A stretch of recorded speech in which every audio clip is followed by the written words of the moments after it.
মার্কিন যুক্তরাষ্ট্রের দক্ষিণ পশ্চিম ভারমন্টে অবস্থিত রহস্যজনক এক স্থানের নাম বেনিংটন ট্রায়াঙ্গল। অরণ্যে ঘেরা এই অঞ্চলটি এখনও অনেকের কাছেই রহস্যময়। এখানে প্রায়শই ঘটে থাকে রহস্যজনক সব ঘটনা। এই অরণ্যে ঢুকলেই কি হয়তো শুনতে পায় অদ্ভুত সব আওয়াজ। কেউ বনের মধ্যে পথ হারিয়ে আর ফিরে আসে না, আবার কেউ হয়ে পড়ে বদ্ধ উন্মাদ। স্থানীয় অনেকেই মনে করেন স্থানটিতে নাকি এক অশুভ শক্তির প্রভাব আছে। তার ফলে ঘটছে একের পর এক রহস্যজনক নিখোঁজ ও মৃত্যুর ঘটনা। প্রিয় দর্শক, আজকের আয়োজনে আমরা রহস্যময়তায় ঘেরা ভৌতিক অরণ্য বেনিংটন ট্রায়াঙ্গেলের ইতিবৃত্ত নিয়ে আলোচনা করব। চলুন তাহলে শুরু করা যাক। 1892 সালে এলাকাটির রহস্যময়তার প্রথম সূত্রপাত ঘটে বলে অনেকেই মনে করে থাকেন। এ সময় হেনরি ম্যাকডয়েল নামের এক স্থানীয় মাতাল জিম ক্রাউলি নামের এক কারখানা শ্রমিককে হত্যা করে। বিচারে ম্যাকডয়েলকে উন্মাদ ঘোষণা করা হয় এবং ওয়াটারবেরি অ্যাসাইলেমে পাঠানো হয়। কিন্তু তার আগেই সে জেলখানা থেকে পালিয়ে যায়। তাকে আর খুঁজে পাওয়া যায়নি। এরপর প্রায় 30 বছর পর একের পর এক রহস্যময় ঘটনা ঘটতে শুরু করে।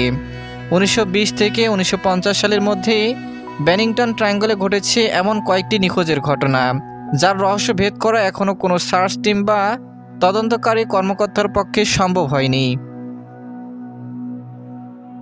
প্রথম যেই ঘটনায় বেনিংটন ট্রায়াঙ্গল তোলপাড় হয় তা আজ থেকে অনেক বছর আগের কথা। 1945 সালের 2রা নভেম্বরের ঘটনা।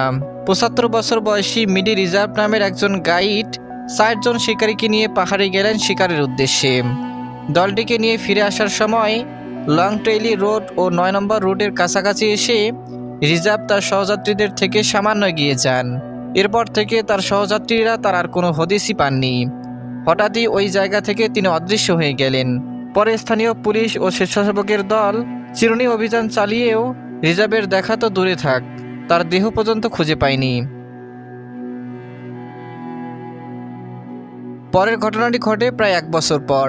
1946 সালের 1 ডিসেম্বর বেনিংটন কলেজে অধ্যয়নরত পলা ওয়েলডন নামের এক 18 বছরের যুবতী ভ্রমণের নেশায় লং ট্রাইলের উদ্দেশ্যে বেনিংটন ট্রায়াঙ্গলের বনের মধ্যে ঢুকে পড়েন।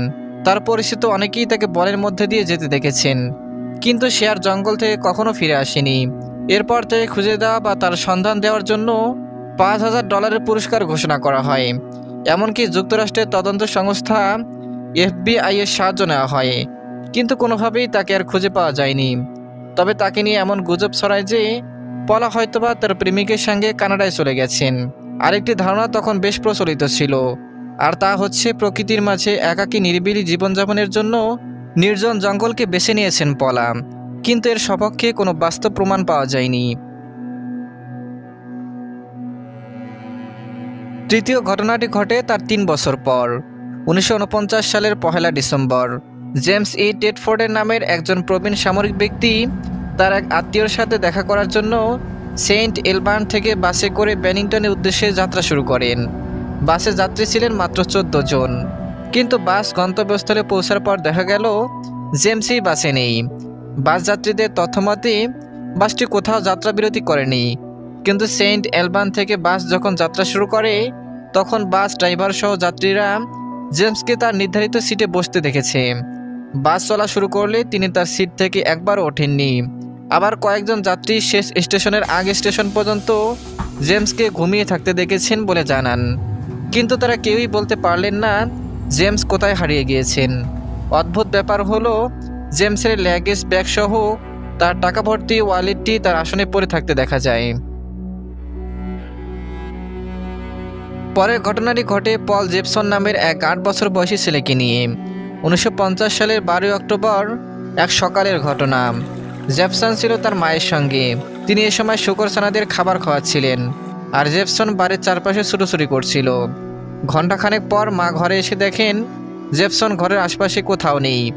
জেপসনের গায়ে ছিল লাল রঙের জ্যাকেট, দূর থেকেও যা সকলের চোখে পড়ার কথা, কিন্তু সার্চ টিম অনেক অনুসন্ধান করেও তাকে উদ্ধার করতে পারেনি।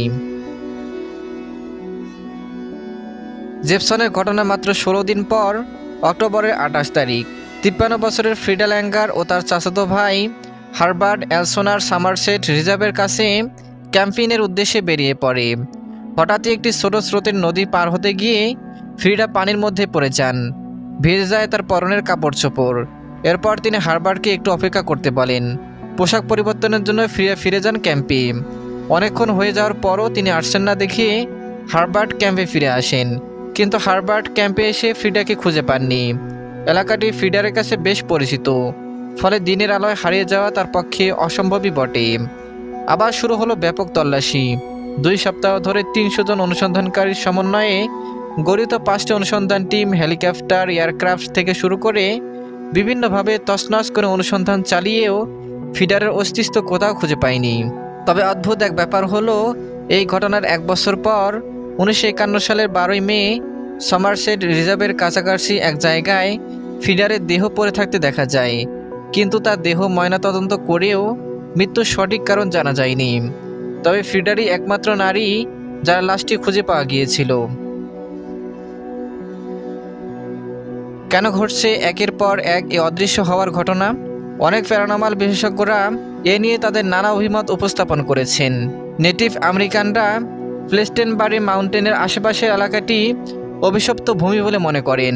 এলাকাটিতে বসবাস স্থাপনকারী প্রথম ইউরোপীয় অধিবাসীদের এক অংশের অভিমত, পাহাড়ের পেছনের আকাশে প্রায় সময়ই এক অদ্ভুত আলোর ঝলকানি দেখা যায়। বাতাসে ভেসে বেড়ায় এক মাদকতাময় গন্ধ, আর মাঝে মাঝে শোনা যায় নানা অদ্ভুত ধ্বনি। স্থানীয় কারো কারো মতে এক বিশাল দৈত্যাকার প্রাণীর বাস রয়েছে জঙ্গলটিতে। এই প্রাণীটির আকস্মিক আক্রমণের শিকার হয় অভিযাত্রীরা। অনেক প্যারানর্মাল বিশেষজ্ঞের মতে স্থানটিতে বাস্তব চেনা ত্রিমাত্রিক জগতের প্রতিনিয়ত পরিবর্তন ঘটে, যার ফলে কেউ এই জগতে প্রবেশ করতে গেলে সে দিকভ্রান্ত হয়ে হারিয়ে যায়। আবার অনেকের মতে ভিন্ন গ্রহের প্রাণীদের অবস্থান রয়েছে এই বেনিংটন ট্রায়াঙ্গলের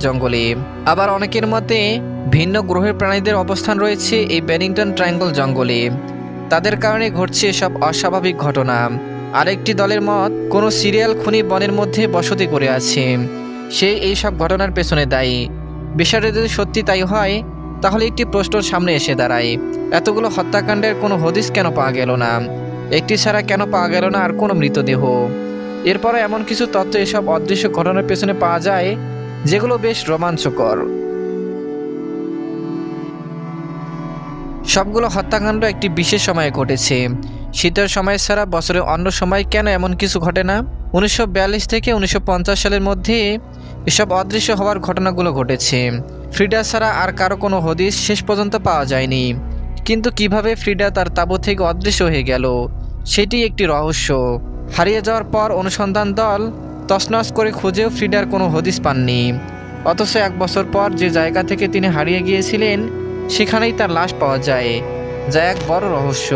ফ্রিডা এবং রিভার দুজনেই বয়স্ক ব্যক্তি ছিলেন এবং এলাকাটি তাদের নখদর্পণে ছিল, তাই পথ হারিয়ে ফেলা তাদের পক্ষে একেবারেই অসম্ভব। অপর 2 ভিকটিম ওয়েলডন ও জেফসন উজ্জ্বল লাল জ্যাকেট পরিহিত ছিল, ফলে অনেক দূর থেকে তাদের দেখতে পাওয়া যাওয়ার কথা, কিন্তু তাদের পরিহিত কোনো কাপড় পর্যন্ত পাওয়া যায়নি। আবার ওয়েলডন ও ট্রেডফিট এই 2 ভিকটিম 3 বছরের ব্যবধানে একই তারিখে অদৃশ্য হয়ে যান, যা বেশ কাকতালীয়। 1937 সালের পূর্বে এলাকাটি বেশ জনবহুল ছিল, কিন্তু 1937 সালের দিকে প্লেস্টেনবারি শহরে প্রাকৃতিক দুর্যোগ ও মহামারী দেখা দেয়, ফলে অনেক লোকের প্রাণহানি ঘটে। সে সময় নগরটি পরিত্যক্ত হয়। 2010 সালের একটি আদমশুমারির তথ্য অনুযায়ী এই এলাকাটিতে সব মিলিয়ে মাত্র 8 জন বাসিন্দা বাস করে। বর্তমানে এটি ভূতের শহর হিসেবেই পরিচিত।